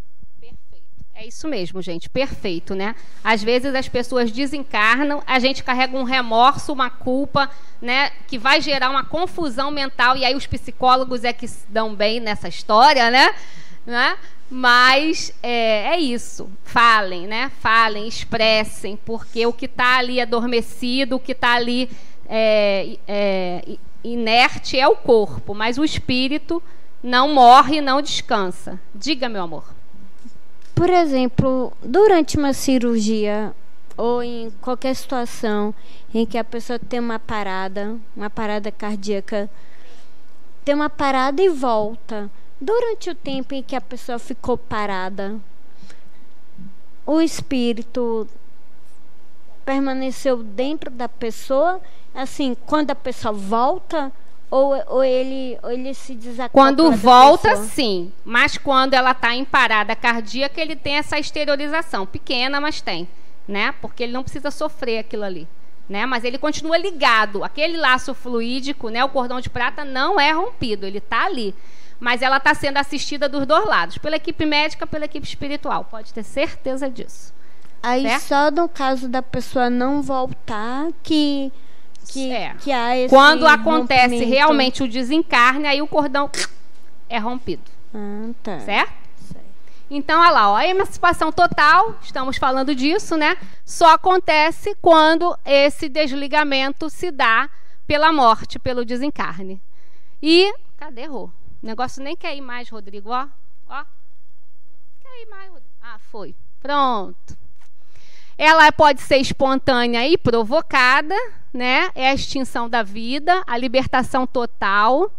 Por que não quer ir, Rô? Ele não está querendo me ajudar, eu querendo acabar a aula. E essa é a forma natural que acontece esse desligamento. Eu falei para vocês aqui o tempo todo sobre o cordão de prata, que é o principal e o último a ser desligado. Mas nós temos muitos cordões fluídicos nos ligando às várias partes do nosso corpo físico, né? E aos sistemas. Então, a gente tem o centro vegetativo, o centro emocional e o centro mental. Cada um deles no baixo ventre, na região torácica, na região cerebral. Então, essa é a forma natural que acontece. O que é isso? Aquela pessoa que morre naturalmente, né? Morre ou de esgotamento do fluido vital, né? Morre por velhice ou morre por uma doença degenerativa, uma doença, né? Ela é desligada desta forma aí. Certo? Mas não é uma regra. Por exemplo, se a pessoa sofrer um acidente e tomar uma pancada na cabeça, o primeiro cordão a ser rompido é lá na região cerebral. Certo?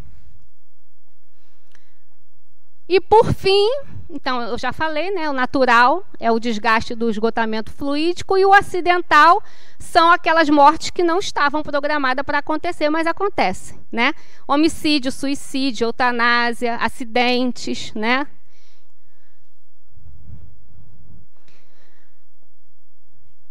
Isso aí, gente, daria uma aula para cada um, né? Principalmente o aborto, a gente ia falar mais 2 horas aqui sobre ele, né?